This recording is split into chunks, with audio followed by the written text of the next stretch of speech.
Hi everybody, hope you're doing marvelously well. We're big, we're bad, we're back. I'm not in black, I'm in blue paisley. This is my, as Americans would say, homage or homage to Pink Floyd.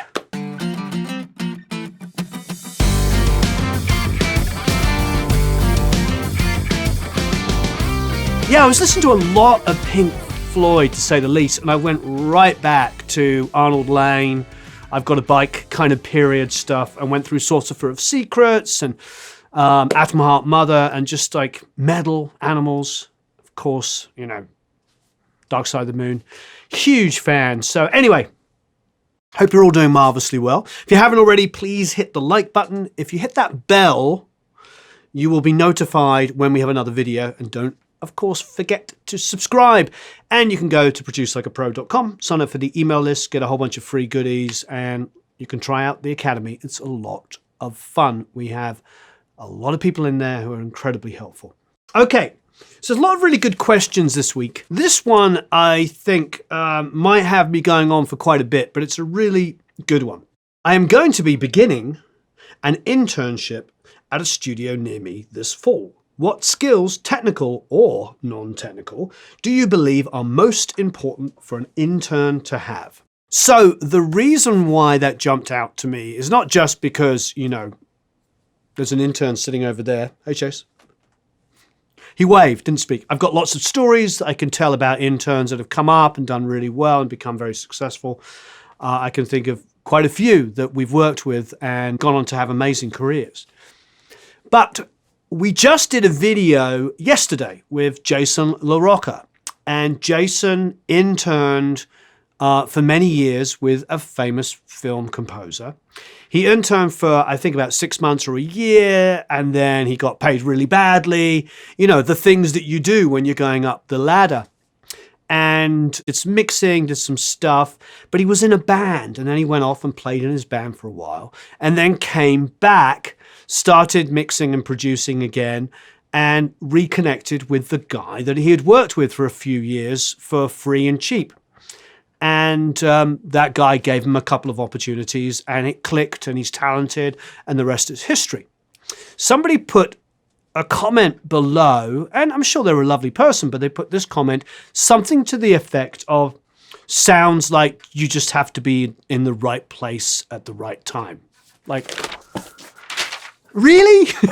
I feel like a Glenn moment. How is that the right place at the right time? You mean the right place at the right time for 3 years, working for free or cheap? I know we all want to think that everything is about just luck and, you know, I get it. All I can say is my personal experience, first of all, is, you know, building up my career has really been about continually just working. I've come up against so many brick walls that I could have given up, I don't know, hundreds of times. Hundreds of times I could have given up. And I've got many great excuses I could have used to why I didn't get to make it in the music industry. And it's easy to do that. And it's also easier to say, just keep going, kid. Honestly, just keep going, kid. I mean, it's about having a good, healthy attitude, but at the same time as those words leave my lips, I must say, I haven't always been like, hey, everything's rosy and fantastic. I've gone through depression on this stuff. We've talked about it before. I've gone through being angry when I did most of the work on the album and I barely got credited. We've all experienced these things. I remember producing a band, and I think they put themselves as producer and did like additional engineering or so. I mean, I've experienced every single thing, all of exactly the same things that you have either experienced or will experience. The reality is I have found a place where I'm happy and I'm fulfilled doing this. So as long as I get that feeling and I'm happy and fulfilled with what I am doing, I can ride the crest of the wave. I can be, you know, miscredited, uncredited. I can be underpaid. I can deal with all of those things as long as I clearly delineate stuff. So that question was fantastic, because the best skill you can have as an intern is humility. It really is. It's about just being able to understand your place and realize that people are just looking for you to do the things that they need help with. And if you can do that, they'll be like, oh, that guy or that girl's really helpful. You know what? I've got this other great gig that I need help on where they have to show a bit more skills and maybe there's a little bit of a budget. I'll use that person because that person was really helpful. I mean, Jason LaRocca said that specifically in that interview. He talked about how he just did, whatever it took. And I think he was saying things like doing the grocery shopping for his, boss. He was shopping for the groceries. I've had friends, interns that have picked up guys and girls, kids from school. I've seen everything you can imagine, all through to the toilet brush, on the toilet, and all joking aside, I've seen everything: sweeping, cleaning, running for food, getting called into the studio at midnight to help with a recall. You name it, I've seen it all. And I can tell you from experience that the opportunity and the luck is what you make yourself. The opportunities arise when you're there as often as you can be to say yes and to help out. And that's where the opportunities come in. There's definitely, if you want to say right place at the right time, it's like, be available for like 3 years when hundreds of opportunities come in. Okay, so I'm going to now go to the other side. And I'm not going to make this negative, but I'm just going to tell you honestly. I can't tell you how many interns have blown opportunities. And I bet they're the same people going, oh, right place, right time. I have watched people be in a room and have an opportunity to make a really good impression with a producer or an engineer that I know is actually looking for an assistant, and watch them just show a bit of arrogance, be like, oh, whatever. Oh. Just not be responsive. And I remember, I won't say who it is, but a good friend of mine, a producer, called me at the end of a record and asked me. I used to have a great assistant engineer who was an engineer as well called Sam Martin. We did a lot of records together. He's now back on the East Coast and he's on his own, and we still hire him and he does great work for us. The producer I was working with on another project was like, where do you find him? Where did you find this guy? And I was like, well, he interned with us for about 9 months for free on a huge album. And he did everything from plugging in mics and amps and guitars to running to get food. And then after 9 months, I think he got paid $500 a month. It's like a total pittance. This is all, as I'm saying this, this was many years ago. I'm realizing it's probably breaking all kinds of current kind of laws. But the reality is like, it wasn't being employed directly by me at this stage. He was being employed by the band. So the band having working for free, then the band having paid really badly, and then he gets like slightly less than really badly, too badly, to fairly almost okay. You get the career path is like this. But the point is, by the end of it, he's a first call for me. Jack Douglas uses him all the time when he has to do vocal comps. He's got overwhelming tons of stuff. This guy has a great ear. He's been trained by us, by Jack, obviously, who's a world-class producer. And so now he's a first call for when you're really stuck and you've got tons and tons of work on. You're like, that guy's going to deliver, because that guy has delivered consistently for maybe 6 or 7 years. Is it longer? 2011. 9 years. 9 years he's been working with us, and he delivers all the time. And he can work an SSL, he can work Pro Tools, because he got himself into a situation where, you guessed it, he was working on the SSL. There's no luck in there. There's no right place at the right time with that story. Phil Allen was my intern. He was 18, 19 years old. He was at USC.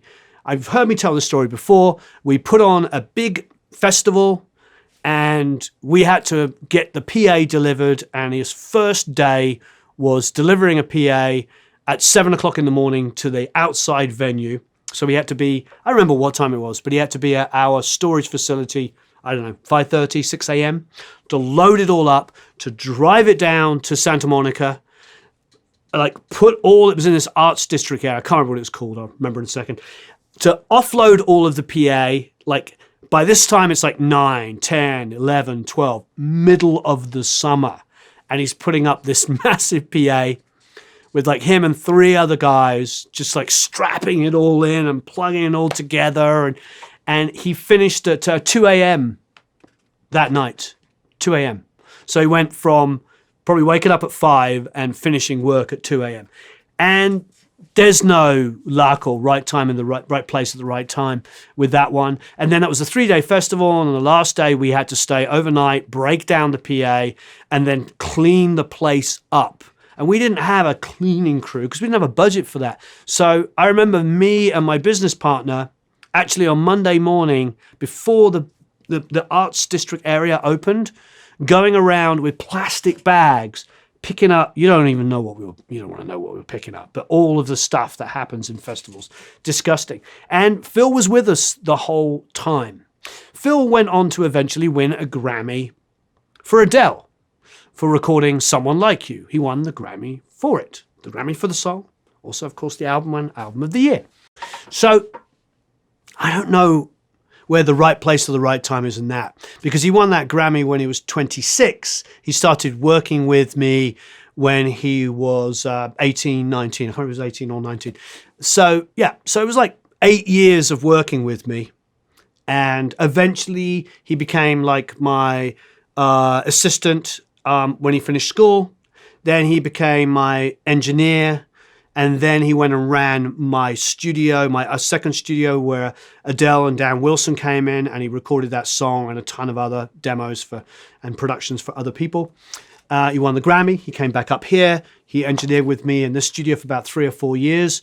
And now he's on his own, and he's happily married, and he does more educational stuff now for kids.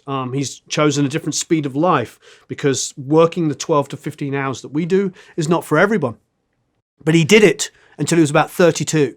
So for about a good, 10, 12 years of working with me, he worked every hour that I did, and I don't see any luck in any of that. I don't see any right place at the right time. Look, I get it. Everybody wants to surmise. We all want to believe that, we weren't the chosen lucky one. But we don't have the time over the next 50 Fact Fridays for me to tell you every single story of something that went wrong. And it sounds exactly like somebody who tells me why their career didn't happen. I've got hundreds of them. Records that I mixed that I didn't get credited on. Things that big records that I produced, and then I became the engineer. There are so many of those, and I'm not alone. Every guy and girl that you admire has those stories, and they just dealt with them. They didn't go, oh my God, no, I'm going to go. So it's a long answer to a question that maybe is lost in the seeds of time. But the point is, it's all about humility. And the reason why I'm telling you all of this long story when you just asked about interning is because it is the same story your whole career. It does not change. You're always going to be surrounded by people that are more talented than you. And if you're not surrounded by people more talented than you, then definitely get out of the room and go and find a room where there's lots of talented people. You're not going to learn by being the guy. So if you're always humble, you're always looking to learn and improve, you're going to do well. That's the one thing. If I'm going to answer your question directly and just summarize it, make sure you are humble and you're ready to learn and you're there to help people. This is a service industry. I'm as a producer, I am serving. I am being paid by an artist to bring their vision to life. I am serving them. There's this sort of idea that the producer's like the boss. Yeah, the producer's the boss of the session. The producer makes sure that the studio's paid for, the musicians, whatever it is, the engineers, the assistants, everything is taken care of. But the producer works for the artist. I do not like producers that think that they're the boss and they're shouting and screaming at stuff. There are times where you have to put your foot down to make something great. You heard Howard Benson talking about that one time when he had to literally be like, I'm leaving the session, find somebody else. Just because the record was being derailed. And if he hadn't done that, it wouldn't have been done. But I don't believe that a great producer like Howard Benson is doing that every single day of his career. There is just moments where you have to do it. My point is like, you get there, you earn the right, but even then, you don't pull that kind of stunt. The great people are always humble. Always humble. It's such a great question because it really got to touch on a lot of great things. Like I said, I can list hundreds of stories which mirror all of the stories that I hear from people when they say why they didn't make it. And you're going to hear that from Jack Douglas. I mean, his first production was given to him by Bob Ezrin because Bob couldn't do the record and Jack had been engineering. However, Jack had also been the janitor at the studio that became the assistant, that became the engineer, that became the producer that we now know. So I don't know which bit of right place or right time was with that either. He'd already played bass for Chuck Berry in the 60s and had written a campaign song for Robert Kennedy, had been chosen out of hundreds of songs, and they used it for the campaign. So he'd done these things that, I should be in a much more superior situation. No, he had to go back in and start as a janitor and go all the way back up. So, the phrase I always love is to be a worker amongst workers. And I believe that from the level of your beginning all the way through up to being the producer. I think be a worker amongst workers. We're going to have to get this t-shirt made because people keep telling me that they've heard me say it and they like it. And that is, there are no experts, only self-appointed ones. And I believe that 100%. When I see and hear the wagging finger expert telling everybody off, oh, you young people, just a bunch of baloney, because the best in the business are full of humility. They're like Jack Douglas. I know I talk about him a lot, but I got to make a lot of records with him. He's a great guy. He makes everybody feel special. And the rewards are there to be seen. So, go intern. Long answer. Just be humble. Be willing to learn. And yeah, maybe in 3 years' time, some of those dreams that you have will come into place. But patience is definitely a virtue in this situation. And you may have 50 opportunities along the way. And some of them might stick and some of them might not. But at the end of the day, just be humble and work hard. So we'll do one more question. This one obviously was a huge, huge question that we just did. What I'd love for you to do is please leave some comments and questions below about it. What has been your experience as you've grown? Here's the thing. If you're successful in life, meaning, you have a job, you're paying your bills, you're raising a family, maybe you've bought a house, that's success. That really is. Where we live in Los Angeles, there's an entry level to be able to buy a house, which is just ridiculous, absolutely insane. But there's other parts of the world where, it's not quite as high an entry point, but you still have to work really, really hard. And I think the thing that comes to me is this idea of success is based on like how interesting or exciting the industry is. That's a bunch of baloney. I mean, I work in the music industry, but if you've ever met me in person, many of you have met me, at NAMM or AES or any of those kind of places, you'll know this is who you meet. I really guarantee that I do not feel any more important than any other human being in this world. To me, you may be something as amazing as a doctor or a nurse saving people's lives, a fireman, all of these incredible jobs. You may be driving a truck and delivering food all over this country. You might be mining for oil or gas or coal and building cars and doing all of these incredible things that keeps this whole economy of this country and the whole world going. My point is like you're doing that day in and day out. You're feeding a family or you're building something in your life. That's success. That is real success.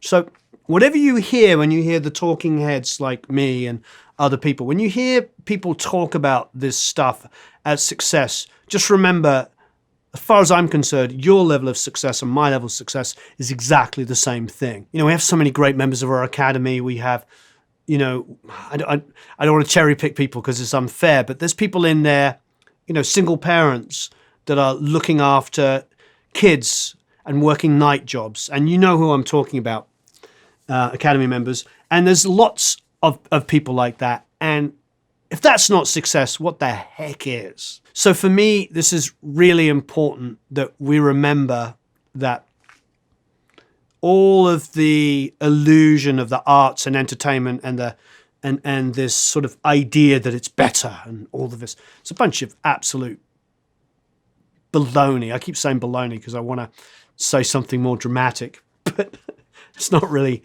who I am. But yeah, I say my hat's off to you all. You're all absolutely amazing people. Thank you so much for being here and coming back, week after week and watching these videos and leaving comments. I really want to know, because your stories about, I don't know, managing a supermarket, how you deal with that is the same life experiences about working in a studio. You've got employees maybe that just come in with crappy attitudes and you can't. It's the same thing. We learn these skills. I think sometimes the best things anybody have ever said to me is when I do a video like this where we talk about, producing people and how to get great performances out of them. And I get really, really happy when somebody says, this is really good advice for just life in general. Because, yeah, I learned very early on to be the same person with everybody. Not to be like, well, I'm talking to that person and they're not important. Oh, I'm talking to this person. They're important. That's a whole bunch of schnizzle. I mean, just be the same person. It's a lot easier to maintain, just to be honest and be yourself. So that's another thing, to really answer this question that's already passed and I already supposedly answered. Yeah, just be yourself. Be yourself at all times. That's a massive skill. I really want to hear from you all down below what you've learned from just life, working in the jobs that you do. If you're in full-time music jobs, let us know. If you're in any full-time job, any self-employed stuff, your experiences are just as important as mine, just as valid, and I want to hear them, and I'm sure everybody else does, so please, please share them. All right, let's do one completely unconnected question just to finish up this Fact Friday. How would you go about recording a wind section, i.e. sax, trumpets, trombone? What sorts of mics would you likely use? And also the same question for EQ, dynamics, etc. This all comes down to pretty much one major question. You're asking me this question, and my major question is, how experienced is the horn section? Pretty much as simple as that. If you're dealing with amazing horn section, we got to work with Tom Scott, and Tom is absolutely amazing. And he comes in with a hand-picked horn section that he has chosen for his arrangement, and you can put up the finest mics. On the trumpet, I put up a KM56. That is a very expensive, small diaphragm, valve, tube condenser that a really not very well-trained trumpet player could put the bell of his horn on and blow it up within about 1.5 nanoseconds. Just pop out. However, with Tom Scott's guys, they have been in the studio hundreds of times. They look over, they see a beautiful, expensive, vintage, small diaphragm condenser, and they pull the bell down and they get the reflected sound, and it is the best thing you've ever heard. I don't use any compression and I don't need to use any EQ because the great player knows how to work with the microphone. So the answer is really in that question. How good, not even good, because that's an unfair thing to say. A young player may not necessarily be bad. They might be an amazing player, but they might lack the skills of working in a recording studio. So if you've got a younger or not even younger, but less experienced horn player, you do not want to put up your finest condenser microphones. If you want to spend ages describing don't play into them, great. But ultimately, you're probably going to want to work with dynamic microphones. So dynamic microphones can be, frankly, anything from a 57, RE20, all of those mics works, 421s. Those get used a lot on horn sections because they can take massive SPL, sound pressure levels. They can really handle a very, very dynamic player. Now, if you are dealing with an incredibly dynamic player, you're probably going to want to use a bit of compression because you might think, oh, they're playing super loud and, you're printing a nice big fat tone and then suddenly, bang, an extra 20 dB of volume that you didn't know was capable of that horn just came out and you go into square waves. So a bit of compression is good in those situations. But of course you have to be careful when you've got a section. When you have a section of players, you've got to be careful how much compression you use. You don't want it to be on all the times because what we're really going to do is just increase the level of bleed. If you've got a lot of compression going on, say 4 or 5 horn players and they're in a smallish environment, if you're compressing 2 to 3 dB at all times, and then suddenly a loud section comes in, or the horn behind starts to play super loud, those microphones can suffer from a massive amount of bleed because, you've just taken your trumpet, compressed it. Here's the sax bleeding into the background. You get what I'm saying. You're compressing down the trumpet. It's not signal to noise ratio, it's signal to sax ratio. So just be really, really careful of that. I think ultimately using dynamic microphones is a fail-safe for when you're working with less experienced players. Not compressing or EQing is a fail-safe when not working with experienced players. If you've got the best players in the world, you can get away with pretty much anything. When you have less experienced players in the world, go with dynamic microphones. Use compression, but use it sparingly. Use EQ only to high pass and get rid of low frequency rumble. Otherwise, leave that stuff to the mix. I think in general, giving yourself a lot of headroom and leaving the movements there when you're mixing, using automation, just doing volume rides, is going to give you much better results than trying to solve it when you're going down live. Also, quite frankly, when you're working with inexperienced players, you're also going to get into that situation where it might be difficult to handle. You've got young or, people that haven't been in the studio very often, asking lots and lots of questions, not sure how to get the headphone mix to sound like they want it to. Great players, experienced players will deal with just like a 2-track mix and then a blend of the horns. Inexperienced players have a tendency to be like, I need a bit more sax, a bit less than that, and you may not have that ability. All I can tell you is when I recorded Tom Scott and his horn section, I just gave them a 2-bus mix of the band and a 2-bus of all the horns, and they didn't say a peep. And if they wanted to hear more of themselves, you know what they did? They took one ear off. And they're just used to it. They were used to working together, playing together, having a balance. The younger guys and girls will come in there and go, oh, can I get a little bit more hi-hat? The click, can you pan it slightly to the left? They're going to be a lot more particular. So you get what I'm saying. Make your life easy. Make it so that you don't have too much to think about. Print a lower level that allows a lot of dynamic range so you can fix it afterwards by just turning it down rather than printing a fat, big tone that might get square waved off. Give yourself a lot of opportunity to just print it as accurately as possible and then, I'm not going to say fix it in the mix, but leave the subtleties to the mix stage. And that's really kind of a metaphor for a great recording. Think of Al Schmidt, the interview we did with him. He talked, and I got to work with him, and he talks about letting the musicians do the work and then tweaking it, just massaging it on a mix afterwards.